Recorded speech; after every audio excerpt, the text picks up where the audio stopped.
सम्पूर्ण साथीहरू नमस्कार।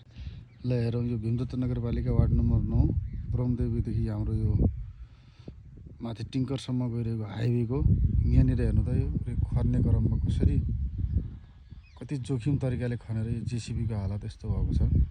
ल हेर्नुहोस्, यो यस्तो ठाउँमा अनि यसै जेसिबी गएर अनि माथिबाट त्यसको खसेर यस्तोसम्म अब हेर्नु त, प्राविधिक रूपमा यो प्राविधिक त्रुटि हो कि अब धन्नै यहाँ कसैको ज्यान गएन र पो ठिक भएको छ, होइन भने ल हेर्नुहोस् त, धन्न जेसिबी पुरिएन, कसैको ज्यानमाथि केही भएको छैन।